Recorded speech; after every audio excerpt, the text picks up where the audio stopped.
the winery in Hermitage, that's where there is the office. Okay. Wow. But you know, it was the place where the winery used to be at the time of my great-grandfather, Marius. Okay.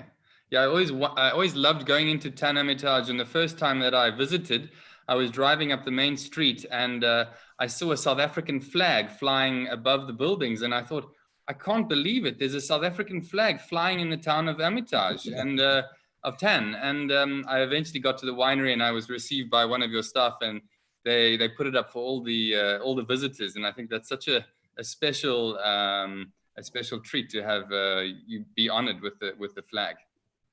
Yeah. It is the way we receive people. We always put the color of the citizenship of our visitor. So, Michel, let's get into the webinar. I think we're going to taste a few wines, but I think what's more important is to just hear from you your views about the Rhone Valley, about your projects around the world, about maybe South Africa, some new projects that you might have. But a very good place to start would be the history of Chapoutier as a winery, as a wine producer. Maybe you don't want to go back to 1808, but maybe the time that you joined. When would be a good place to start, Michel? That's going to be interesting to come back to 1808. It's important to understand that Rhone Valley, Hermitage in the Rhone Valley is probably one of the oldest vineyards of the Rhone Valley. And also it is the birthplace of Syrah grape. Carole Meredith from UC Davis and Jean-Michel Boursicot from Montpellier did the research of the genetic of Syrah, and they discovered that the parents of Syrah were the white Mondeuse and the Dureza. And the cross point of these two varietal of grapes is around Hermitage. And if vineyards were there 20 centuries ago, it's interesting because the age of vineyard, I don't speak of the vegetal vineyard, I speak of the age of the terroir, is extremely important for the quality of the wine.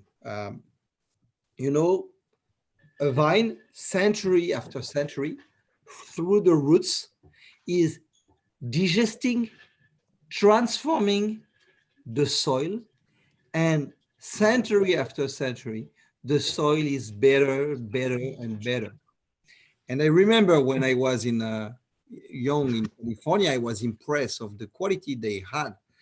I realized that our great lack is that we had 20th century of advance compared to the California, and we will normally, if we were staying organic, we should always keep this 20th century in advance.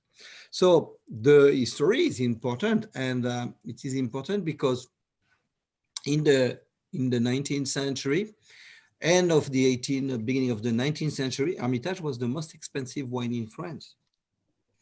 And I hope for my children that will become again in the 21st century. But it was interesting because Hermitage was at first known for the white wine.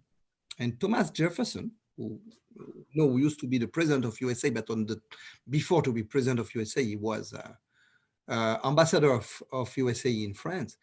And it was the revolution time, so he didn't stay in the capital, and he moved and visited the wine countries, and he said about White Hermitage is with no doubt the best white wine in the world.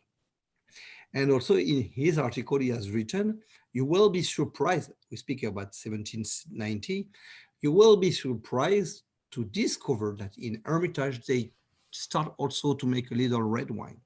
Just to keep in mind that Hermitage was originally very oriented white. But with the Syrah, which was giving one of the best potential of aging, Hermitage was interesting because they very quickly, the Hermitage was used to be sent to Bordeaux for the most famous wine as vin médecin. We could translate that as medical wine, or to Hermitage wine. That's mean when they were putting 20% of Hermitage in a Pauillac, they were permitted this Pauillac to be able to be aged longer. And you can still find in auction some first growth of Bordeaux, where you can read Chateau Margaux, Hermitage, and it is written on the label in an official way. There is some wine, the price list where you see the growth of Bordeaux, which is normal, the Pauillac normal, and with the Hermitage is more expensive. So it's interesting to go back to the history, because when we say Chapoutier is born in 1808, the truth is the company is born in 1808, and the company used to be the Calvé family company. You know Calvé in Bordeaux? So Calvé is from Hermitage. They are from them. They are not from Bordeaux. They were not from Bordeaux. And they earned so much money selling Hermitage to Bordeaux that very quickly they decided to move from Hermitage to Bordeaux. And on this time, then they did an association with a family from east of France, which was called Fogelgesang. And then this family did an association after with our family. But the origin of our company is 1808. It's not the origin at Chapoutier in 1808. Yeah. It is the origin of the company. But and it's always a great pleasure for me when I see the people of the family Calvé in Bordeaux, because they are from Hermitage. So the start of Great Bordeaux was in Hermitage, and up until really the time that you joined, the Northern Rhone was quite a simple area. It wasn't very geared towards fine wine. What was it like in those earlier years? You know, the Rhone, the north of the Rhone especially, was known for the potential of quality of the wines. If we speak a little about history, there is a revolution in the wine industry, which is the revolution of the discovering of the chaptalization, the authorization to increase the level of alcohol by sugar. But before chaptalization, people didn't know how to make a wine with a higher level of alcohol. Keep in mind that wine is the first agricultural production which arrived to make a distinction between quantity and quality. That's mean 11% of alcohol wine was more expensive than a 10% of alcohol wine. That was a revolution in the agricultural approach. And like that, the level of alcohol was the only sign of quality before the AOC organization. And when you are in the Rhone Valley, that means you plant vineyard in slope, what we call terrace. And the difference was that when you make walls, the walls were helping because they were keeping the heat. But in the same time, when you are on granite, you have quartz in the granite. They were also helping by the reverberation of the sunlight. And when you had a colder year where the wine could be only 10% of alcohol, in terrace vineyards, because of the reverberation of the sunlight, they had 2% of alcohol more. And it's for that they were considered as expensive and rare wine. And they were more considered than the wines of Bordeaux or the wines of even Burgundy, because in Bordeaux and Burgundy, they couldn't have the help of the terrace and this artificial, artificial climate helped by the reverberation of the sun. So this disappeared after with the help of the chaptalization. But it was interesting. It's also interesting to remark that when you visit the best vineyard in the world, all over the planet, the best places are always where you have, I would say, a geological chaos.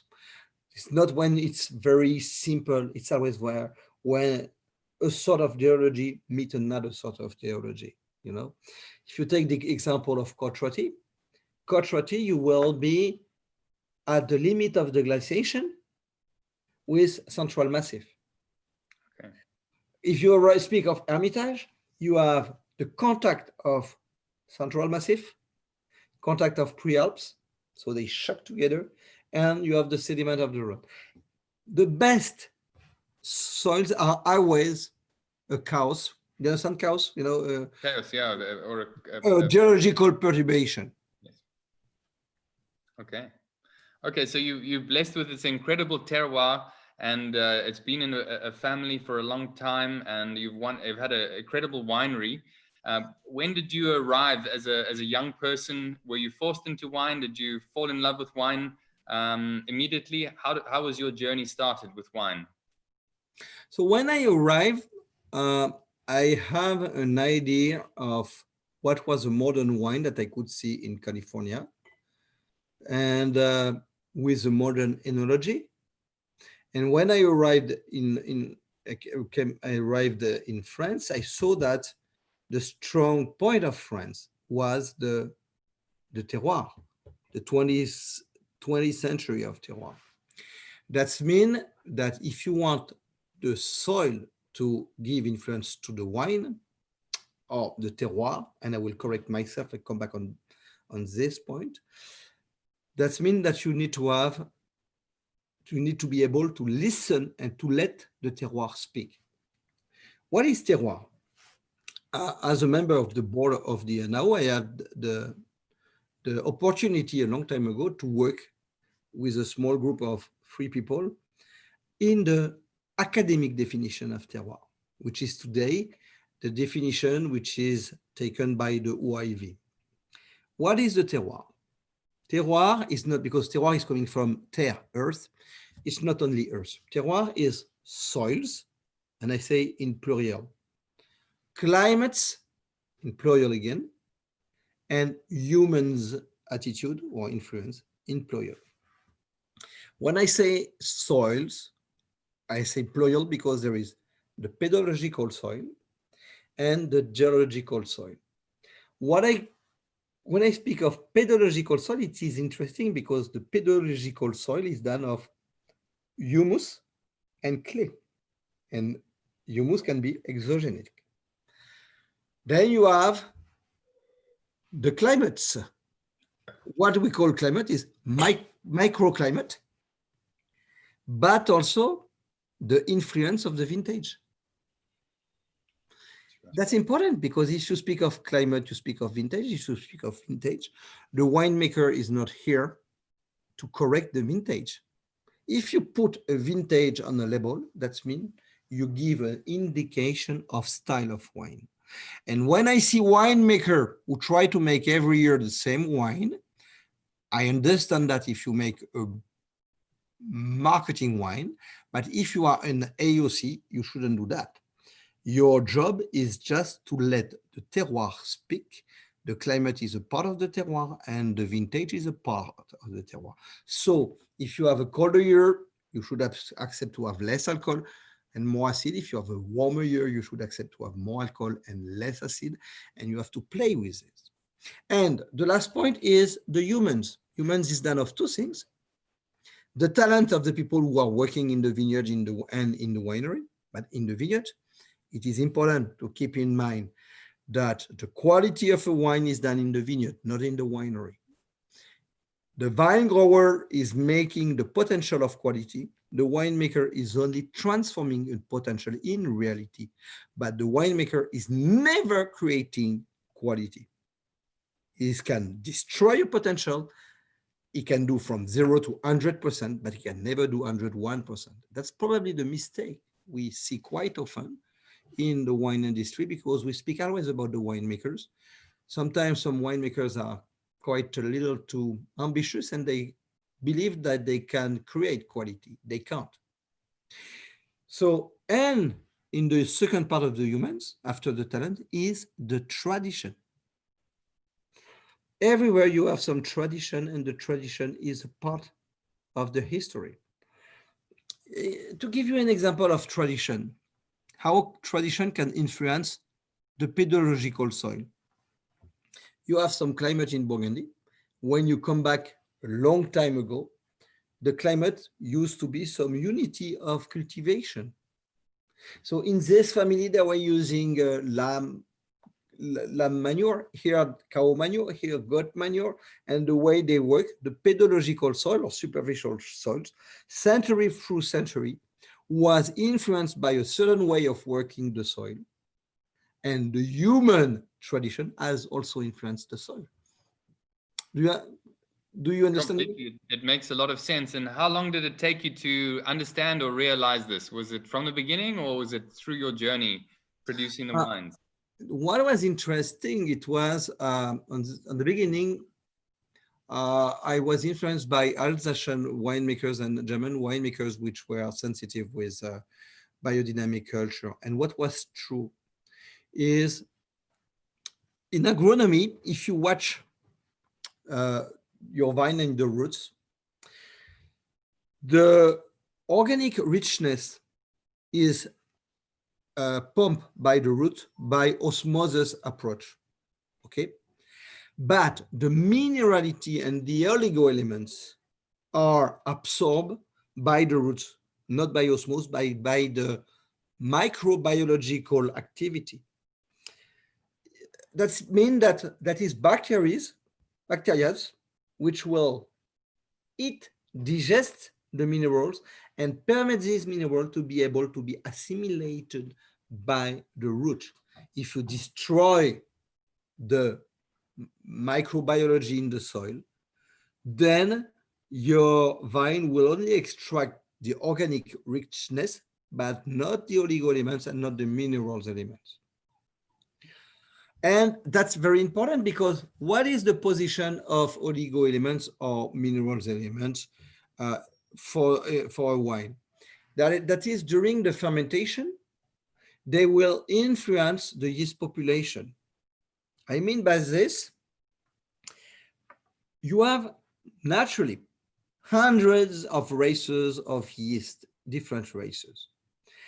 Each yeast will transform the sugar in alcohol in its own way, with its own aromatic signature.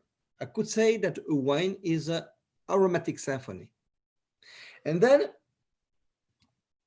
some yeast will be more present if you have some zinc or some aluminum, or so the oligo element cocktail, which will be pumped by the roots, will influence the yeast population. That means the aromatic complexity of the wine. And the same grape will not give the same wine on a limestone or on a granite or on a schist. But if you use selected yeast, you lose a big part of this soil signature. And so for me, when I arrived, I said, okay, we have some of the most interesting microbiological life in our soils. But if we want them to be efficient, we can't use the philosophy of IDE. What is the philosophy of IDE? IDE means death. IDE is herbicide IDE, fungicide, insecticide, the power of death. We don't need the power of death, we need the power of life. And for this reason, I said, okay, our strong point, our weapon is the bacterial life in the soil. So we have to help it.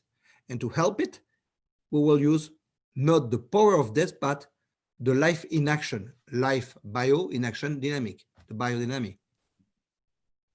Okay, and that was something that you found quite quickly in the 91, way that I arrived in 87. I was on the beginning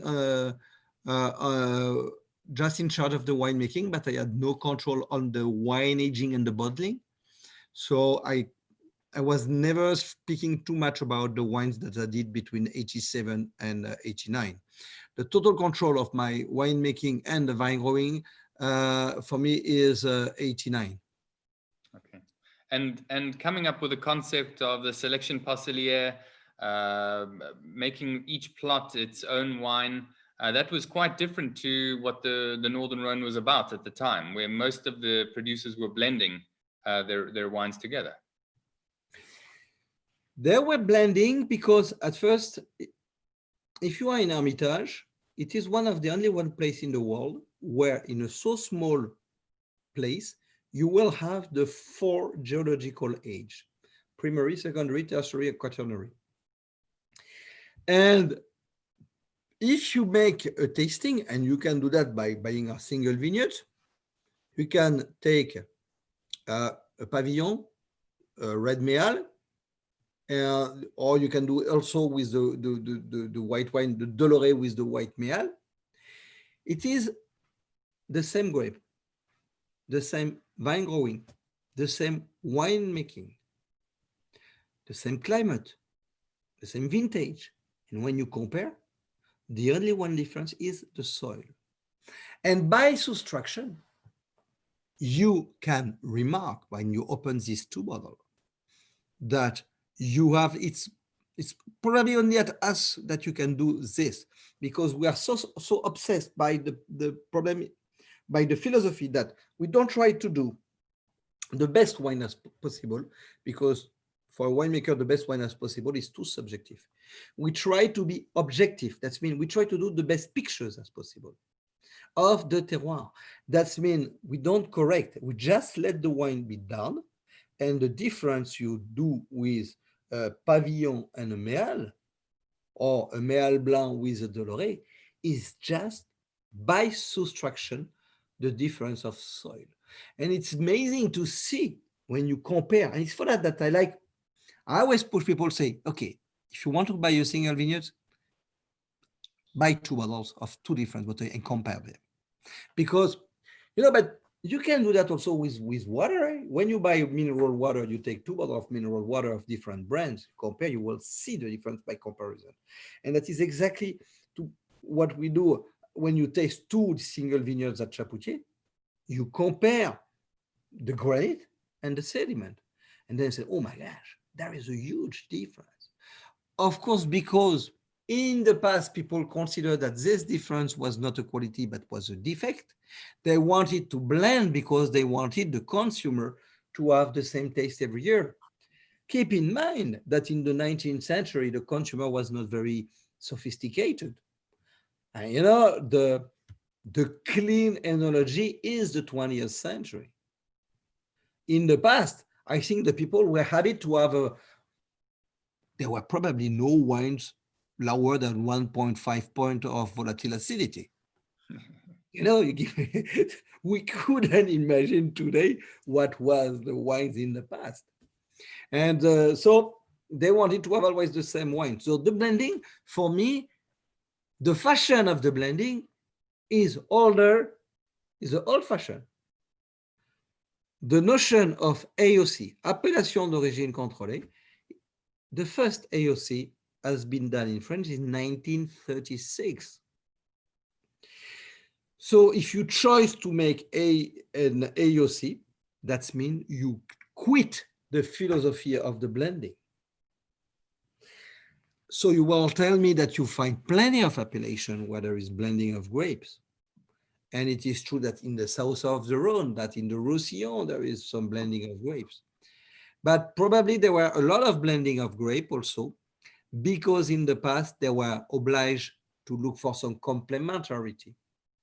Example, when you're in the south of the Rhone, you have Grenache and Syrah, because Grenache is sensitive with oxidation, so Syrah is reduction. So they compensate. Grenache has a problem with coulure, so 1 year on two, you have a lower yield. Hermitage is stable. Syrah is stable. So the blending was more motivated by economical reason than by quality reason. And for this reason, the game we decided to do was to make interesting wine to compare and to minimize the action of the winemaker. I like to say that the winemaker for us is, it's like if you are with your little daughter of 6 years old and you want to teach her how to bike, and you are behind when she start to bike, you don't hold her, but you are just here in case she fell.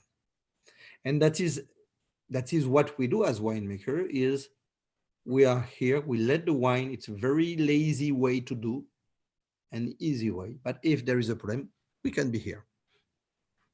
But farming is a very big part of creating these incredible wines that you do.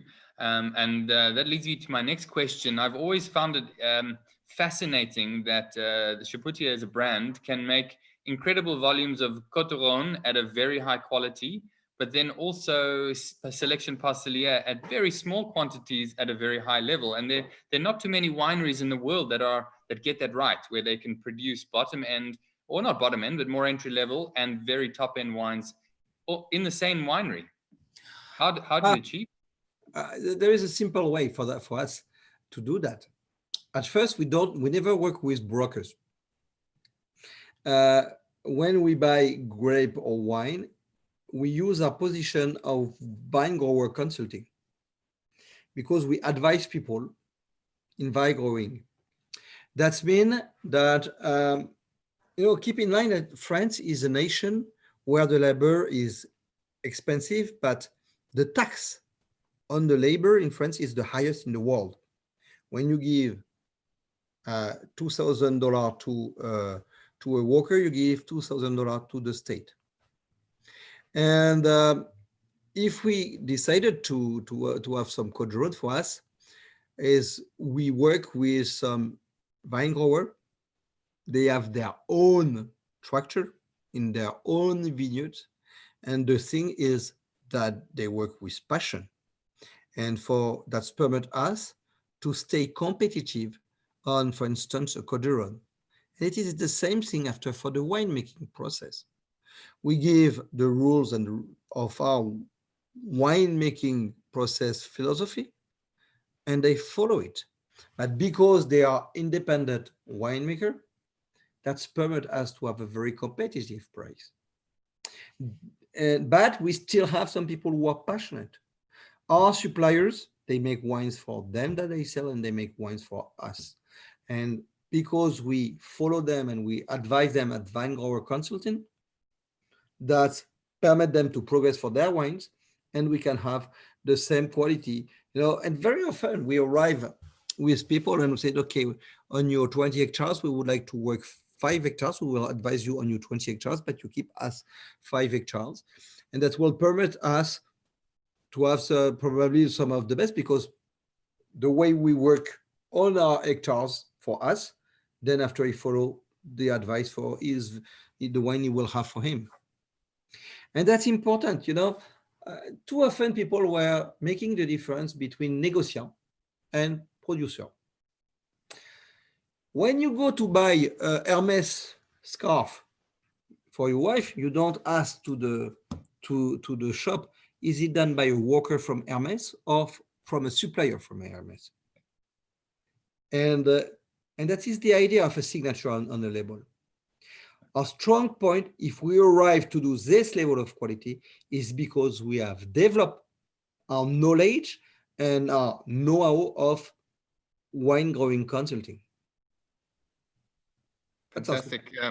So we must talk about your Roussillon project, because that's been very popular for us with our customers in South Africa. But before we go there, let's talk a little bit more about the Northern Rhone. I'm very lucky to be drinking Deloré 2017, which is the latest vintage that we've imported into South Africa. And we've been lucky, Michel, we've been importing your wines for almost 20 years to the bottom of Africa.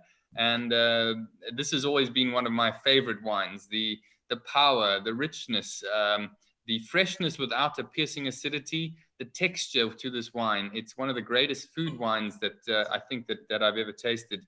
Tell us a little bit more about Deloré as a wine. At first, I will speak about the grape, the Marsanne. I insist it's Marsanne, it's not Roussanne.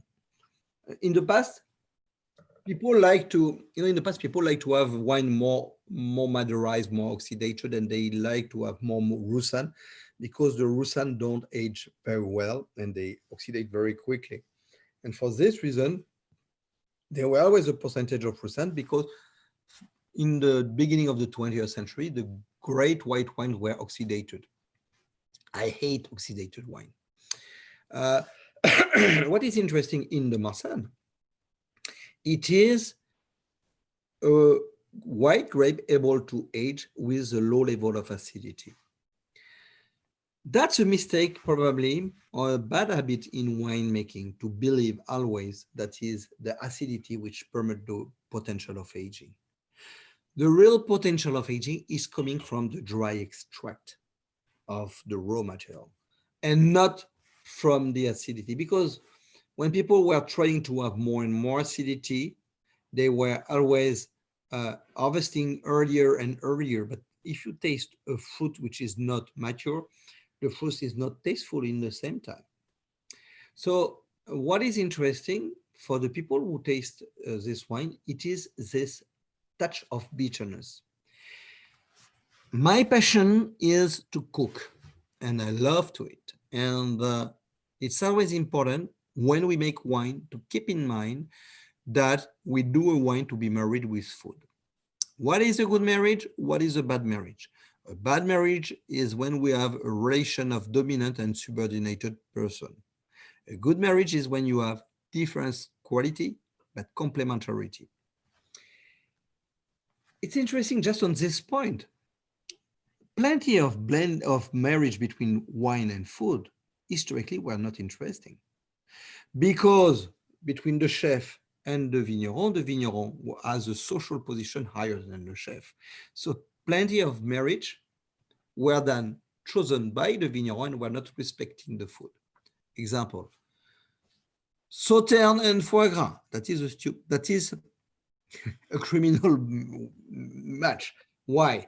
Because the Sauterne is good with the foie gras, but you kill the foie gras. So when you want, you have to give power for the food and power for the wine, but you don't have to have this struggle. And when you taste a wine like that, you have this bitterness. For instance, that's a wine like that play very well with spicy food. That go very well with curry. For instance, what I love with the Deloré is the curry lamb. That means we will work on a meat and curry. Don't put red wine on spice because the migration of spice is anthocyane or polyphenol migration, tannins. And these tannins are enemy cousins with the tannins of a red wine. Play with a white wine. And when you taste a wine like that, another thing which is extremely interesting, you will keep the wine on your tongue and you will realize the level of saltiness.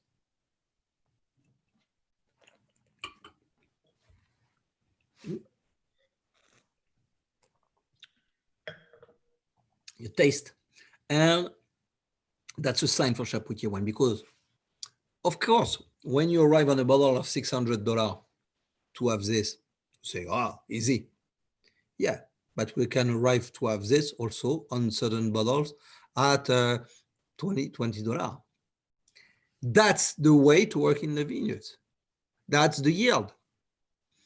And is it a balance, or how do you get that saltiness? Saltiness, you need to have the salt can only be transmitted from the soil to the vine by bacterial activity. So no herbicide, no fungicide, no insecticide. And then you need to have a low yield because when you increase the yield, the salty taste is the first thing which is disappearing. Okay. That's interesting. Well, when you taste some champagne, I'm passionate of champagne, but for instance, when you taste a rare champagne like Cellar, even when it's a little touch of the substance of Cellar, you have a touch of oxidation, of course, and which is a very sophisticated oxidation, but the level of salt is so high, you quite have the impression to have seawater. It's very salty. Right. And that is a success because that means we extract the blood of the earth. And that's the rule of the game. And tell me a little bit more about the Selection Parceliers in the Northern Rhone. You've bought some vineyards in Côte-Rôtie, in Saint-Joseph over the last decades. Do you see that where there's lots of potential in quality, exciting wines to come out and develop in the future? So it's interesting to come back in 1870, 1890, when you had the phylloxera. And at this moment, the phylloxera, all the vineyards were destroyed. The first work which was organized to replant after the phylloxera was sometime to irrigate, to kill the insect. That means the flatland were replanted before the slope. And so the difference of cost, because in the past, in the Rhone Valley, the flatland were not planted. It was only a slope. And what was interesting is that expensive vineyard like Hermitage, which was the most expensive, have been replanted. Côte-Rôtie, which was more a secondary division wine, was not replanted fully. That the fashion of Côte-Rôtie is only from 1985, 1990, because Côte-Rôtie before 1980 was less than 70 hectares. It was very small.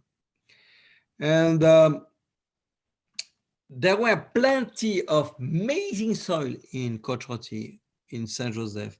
You still have that in Crozes-Hermitage, north of Crozes-Hermitage, which were not replanted because it was too expensive to cultivate. The first that I did after we bought with my wife the winery was, we bought from my grandfather, was in Tournon, Le Clos. And, but can you imagine that the cost on this time in 95, we were at, today in euro, just to do the walls at 600,000 euro per hectare of walls. Yeah. And of course, that is difficult for people to make this bet and investment, because you have to work on work. You can't do like in Priorat, you know, to follow the lines and okay, to plant like in Priorat is very inexpensive, but it's not the tradition. You know, I spoke of tradition in the north of the Rhone, so it was very expensive to plant this. But the result today, probably Le Clos we have in Saint-Joseph, is largely the most coted Saint-Joseph of all the appellation. But I'm quite sure, because my grandfather pushed me to buy it. You know, he was at the end of his life, and he said, Michel, I know this used to be amazing spot. You should do the investment. But I'm sure that there is still some places which were not replanted. And it's for that there is some huge potential. As a member of the INAO, I try to push that we should have a Burgundy classification with Premier Cru and Grand Cru. That would permit young winemakers to be able to invest also in this sort of slope. The problem is that if we don't arrive to make a classification, they will never be able to have the turn back or the payback on their investment. But the north of the Rhone, you know, when I say Crozes-Hermitage, you have 800 hectares planted on 4,000 hectares potential, and the best land has not yet been planted. Is that behind the hill, or where behind is it? the hill, but you have also in the flatland some very interesting clay, which were historically used more for fruit. Okay. And so that's interesting. Well, thank you. We're offering the 2019 en primeur of the selection Parcel. Just maybe a quick note on the vintage 2019, and maybe with that, how has it changed over 30 years in climate in the Northern Rhone? So 1919, we had a very warm weather, canicule, we say canicule weather in June. That's important in June because in June, the leaves are younger and less resistant. Normally, this temperature arrives in August, but in August, the leaves are more resistant. There are no more baby leaves.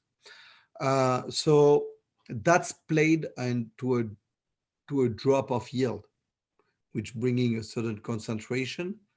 And it's interesting because we have the concentration, but without jammy signature. There were, and that's important. And that is the good point of the biodynamic approach. One of the risks of the warm years is if you just smell the sun, the climate signature, the climate characteristic will cover the soil characteristic. And what is amazing in biodynamic culture, we have naturally an acidity which is higher, a pH which is much lower than people who are in conventional farming. And that's the win bet, the bet Paris gagnant that we do by our biodynamic farming is that on vintage like that, the result is amazing. So that's the problem of this vintage is that we don't have enough. We have less than usually. And so it's for that quite all the wines have been sold out quite immediately because the quotation has been very, very high.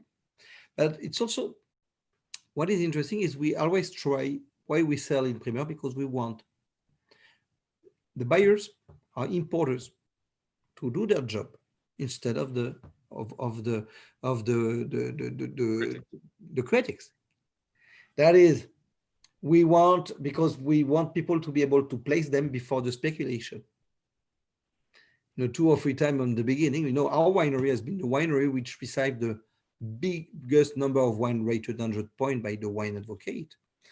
And a few times we were disappointed because some people were buying only the 100 points, but at crazy prices. So we said we don't want that wine lovers are penalized because of good rates.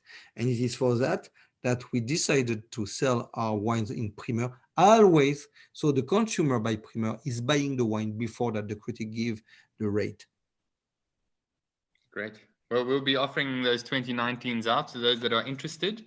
And we have a few 2017s and the 18s will be offered later. So, so Michel, why the Roussillon? That's been one of your big projects and very important for us. What was your journey there to the Roussillon? So, as I told you, older are the vineyards or the soil of vineyards, better the soil are. You know where the first vineyard all over in the world always planted? I think they say Egypt or somewhere around Syria. No, it was in Georgia, but after this, okay. They were always in wharf, les ports, where there is boats. Wharf. Okay, yes. And you know why? It was not to do wine. On this time, the boats were done with wood and tar.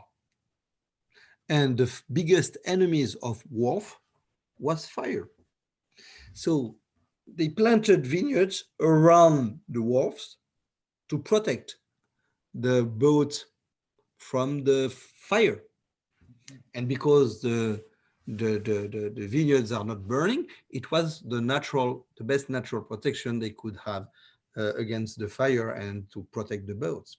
And it is for this reason that the oldest vineyards are always near the sea. And so my idea was to go to the Roussillon. And so that was because of the age of the plantation. But another thing was, I like to say, in the Languedoc-Roussillon, Languedoc and Roussillon is in the south. The Roussillon is to the Languedoc-Roussillon what the North Rhone Valley is to the Rhone Valley. That means you have a quite simple geology in Languedoc, quite simple. It's quite complex, but not as much complex. And when you arrive in Roussillon, for me, Roussillon has potentially the best soils in France. And I think I think that the Roussillon in less than 100 years, in 100 years, it will take time, will probably have some of the most expensive wine and the most expensive soil of France, or vineyards of France.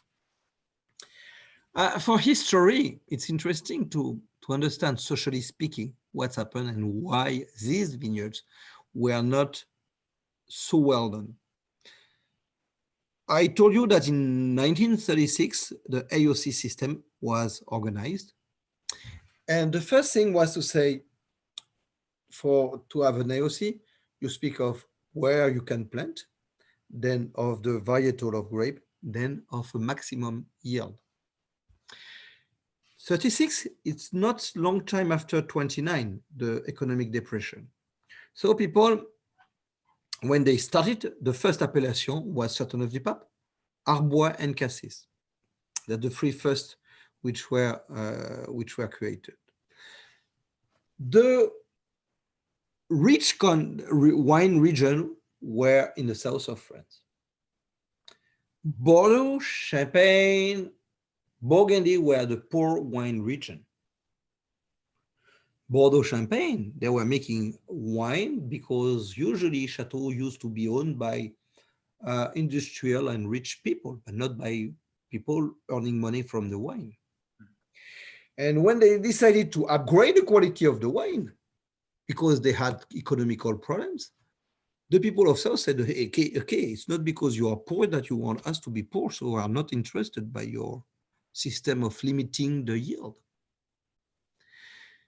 That was in the 30s. 30 years after, around 75, the AOP bet was a win bet.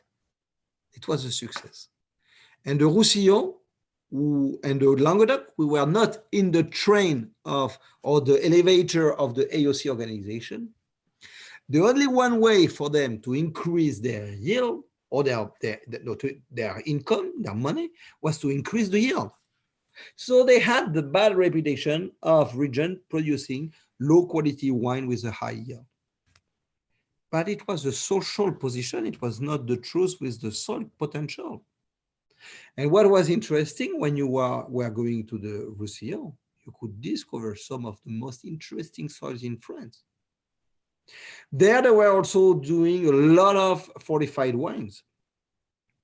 Keep in mind, Porto, 18th century, was not very recognized. It was Banyuls, Maury, Rivesaltes. It's when Napoleon lost his battle at Trafalgar against Nelson, he was so upset that he forbid the Roussillon to sell fortified wine to Great Britain. And it's for that at this moment, it was an opportunity for Portugal with Porto to take the customers of the fortified wine in France. That was one of the, again, a very stupid decision of Napoleon. But the Roussillon had some potential of vineyards, amazing, and they were forget. So the bet was interesting. We just wanted to say, when you produce a wine, there is, for your wine lover, I want to say, is it necessary to be rich to be a wine lover? If it's the case, that's pity. Normally, everybody should be a wine lover and should have the right to be a wine lover. A student or a person who has not a big income. The goal of a wine lover, but it should be also the goal of a winemaker or a wine searcher, is to be able to produce the best relationship between price and quality. How do you make the price of a wine? The cost of the work in vineyard, the cost of the work in the winery, the payback of the vineyard, so you borrow money and how will be per year. If you pay $1 million the hectare or $100,000 the hectare, that's 1 to 10, and that will be this 1 to 10 will be in the bottle. You have to pay that. And after a little profit, not a lot, but a little profit to stay alive. So the question was very interesting. If we go to Roussillon, where we have some potential as high as Châteauneuf-du-Pape or things like that, but 10 times less expensive to purchase the land, with vineyards which are sometimes more than 100 years old. Vines are more than 100 years old. That means we are able to propose some wine at $15 or $20 instead of $200 for the same quality. And that was the bet. And it's working very well. And it's working very well. That's incredible. I am a passionate of granite. If you taste, I don't know if you import also l'Escarpe, which is on the granite. It was a dead apple. You have to try this one. Occultum lapidem. The only one problem of Occultum lapidem, it is too inexpensive. I think our customers will maybe disagree with you, Michel. But some people say, how can you speak of a serious wine at this price? I said, as a wine lover, I can. Now we've always been blown away by the Occultum lapidem. It seems to have this real earthy, fiery mineral complexity, which is very difficult to explain. Yeah, because at first keep in mind that we speak of a yield. We are around 20. You speak of ton per acre or hectoliters per hectare? Either or, tons per hectare. Yeah, hectoliters per hectare. It says here, we speak of 1 ton per acre, which is around 18. 1 ton per acre is 18 hectoliters per hectare. We speak of a yield. Even when you buy a Vin de Bilao, you are at 1.5 ton per acre. You are half of a yield of a first growth of Bordeaux. Can you realize that? And that the secret is the dry extract. In agronomy, there is a golden rule to always keep in mind. When dry extract, maybe I should, what is the dry extract? Dry extract is you take 1 kilo of tomato, you take off all the water, what will be the solid part you have left. Because when you increase a yield, you just store water. When we double the yield, we just increase by 1/3 the dry extract. If we should say the scientific quality of agricultural production is the level of dry extract. And that's interesting because of this yield, because of this climate, we have some dry extract which are extremely high at the level of the most expensive wines of the planet, but with a price which is too low, I know. Well, we enjoy it even with our very weak currency, which seems to depreciate every year. The Bilao and the Occultum lapidem, they're always our favorites. And the Bilao has been our most imported wine from France ever. So our customers, they love it. And we're currently sold out. I need to get some more. We're going to get some questions to you just now. So those in the webinar, just put up your hand when you have a question for Michel, and we can either put you on the webinar, or you can just type it in, whichever is easier. There is my son Maxime, who is also with me. Maxime, you are not making nap? No, I didn't. Well, there were many questions while you were talking, so I tried to answer them all.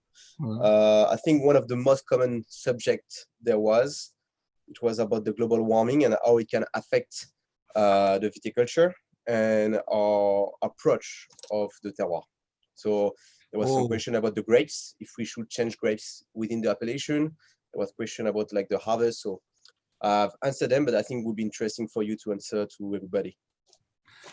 That's interesting, global warming.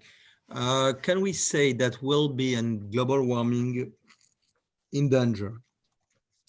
We will have some danger, but not obligatory the danger that people are thinking. I've read plenty of analyses about the global warming. Keep in mind that one of the danger of the global warming at first is the dilution of the Gulf Stream. To understand what I say, try to visualize the world map, and you see where is Bordeaux on the 45th parallel. You see where is Hermitage on the 45th parallel. And if you continue, you arrive at the level of Montreal. That means if one day, because of the global warming, because of the melting of ice, because of the rainfall, because more you have evaporation from the ocean, more you have some big rainfall on the coast, on the west coast. The risk for us could be the frost time in West Europe. That means that we get back to the level of Montreal. So that's one risk. It's not only the global warming. If we go only to the global warming, I feel quite comfortable for the Rhone Valley and the Roussillon, because when we see what we do with the climate of California or the climate of Australia, that means we are quiet for 200 years, because the difference, the worst strategy will bring us in 200 years at the level of the temperature of today in California or Australia. One thing that I have observed these last 2 years, also for Roussillon, which is quite surprising, but extremely interesting. For me, I was very worried because of the drought in the Roussillon.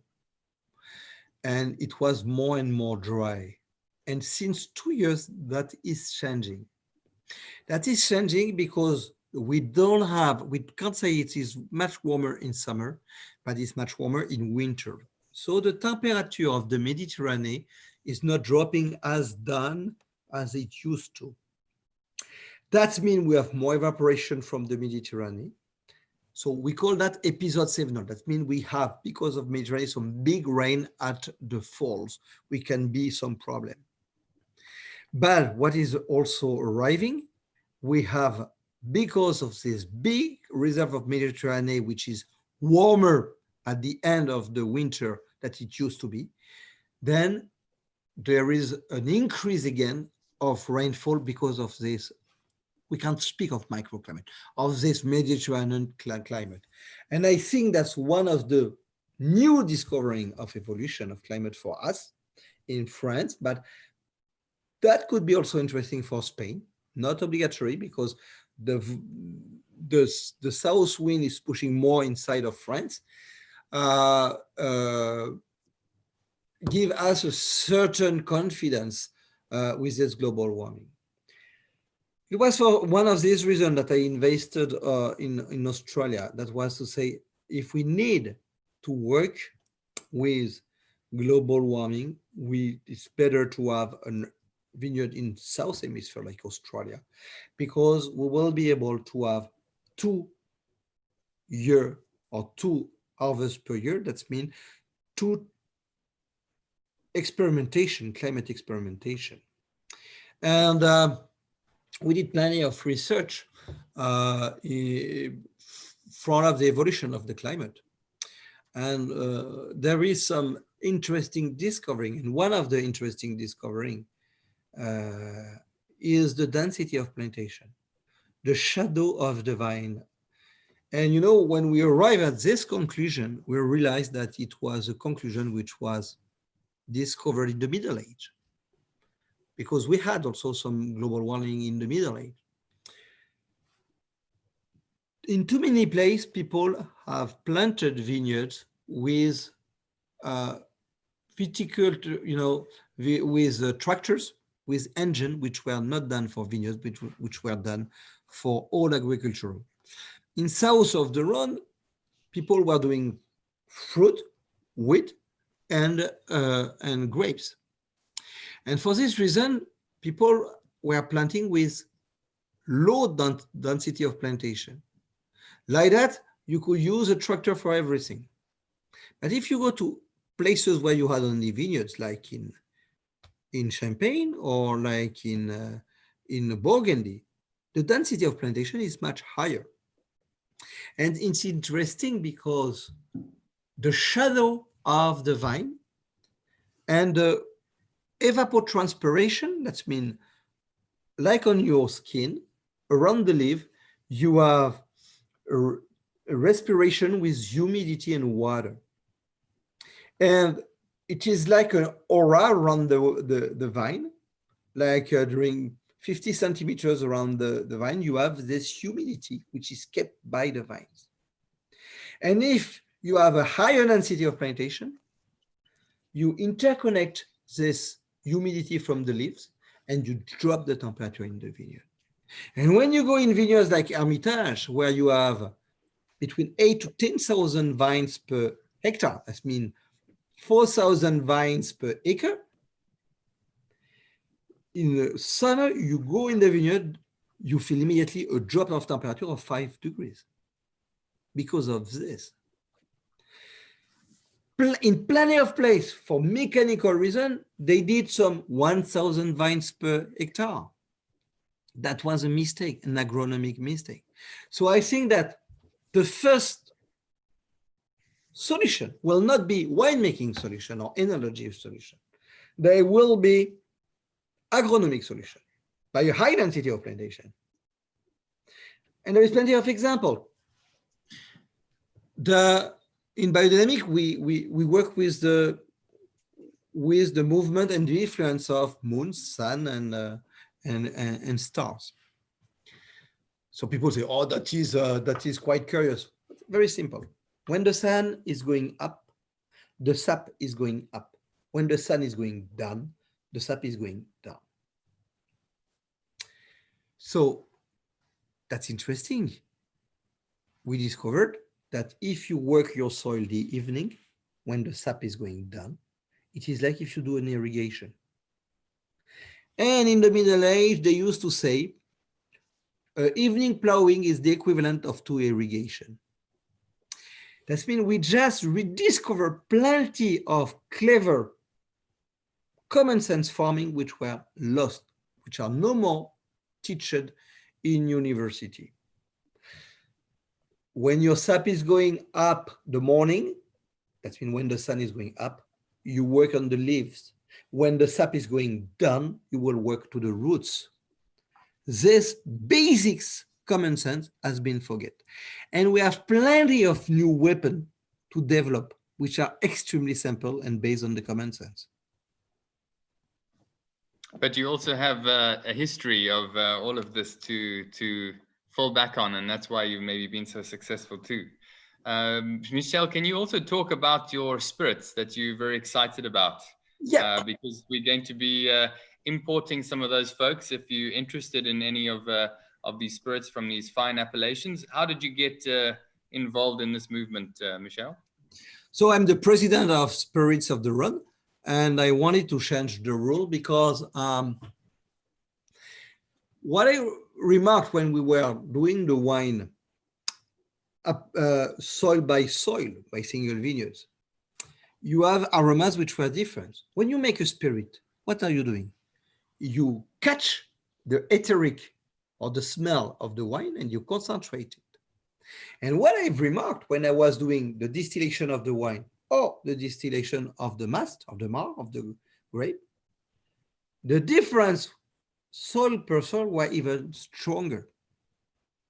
So the idea was to say, we will do a spirit, and with this spirit, we will age it because it's a question of aging in barrel.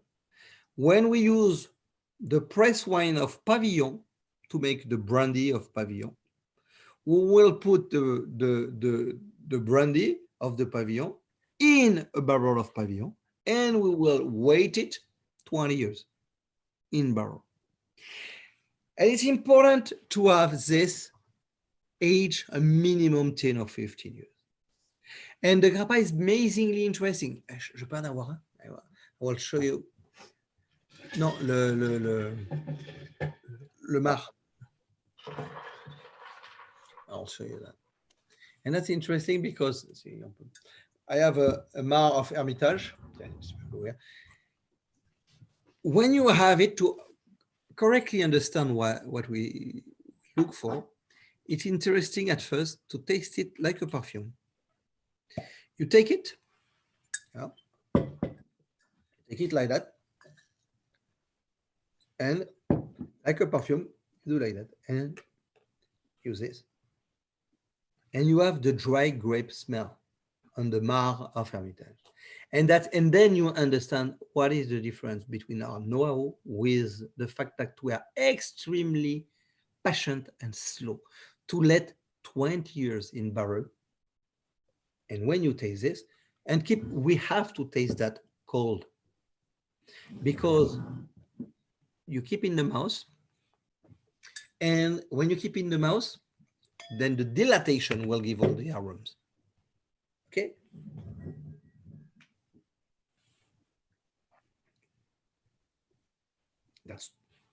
That's not enough expensive. It's too good.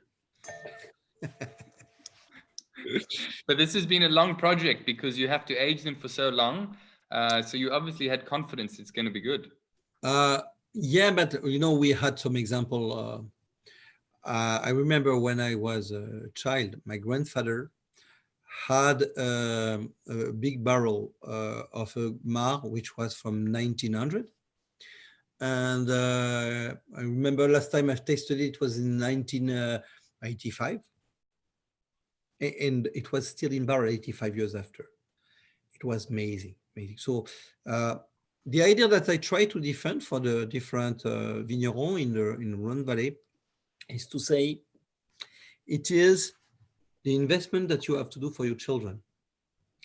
Say you produce this, you don't know what will be the economic depression in the future, but this you use your old barrel to put in, where you add your wine, and you forget it during 20 years. That's been when you have a child which is just birth, the birth of a child, you do it, and in 20 years or 25 years, when it will join your company, then it will have the privilege to sell it. So that is the idea that I try to defend in the Rhone Valley as the president of the Spirit Association, because it's a and the idea in 50 years we will have, like in Armagnac, some very old vintage. We sold a 1966, and it was interesting because when you want to offer a vintage, a bottle of wine to somebody who is 50 years old, okay, you will offer a bottle of 70. The problem, if you have a bottle of 70, you wait the good time to open the bottle, and you hesitate. When you have a spirit with a vintage, then you say, okay, open it, and I have all the time to finish it. And that's also the good point. It's for that I wanted to work only on vintage. And Michel, you've got Matilda, you've got Maxime, your new generation. Are you going to ever retire and give over the keys to the winery, or you're continuing? I hope so. I hesitate if I retired, or if I take a new wife to make some new children to put a little competition, But I think it is more simple to retire. No, I have plenty of other things to do, And I really believe that the young generation has to live with their times. And I think that one of the defects of the wine industry in France, it was sometimes too traditional because the young people were earning from their parents. And that's been the bad habits were conserved generation after generation.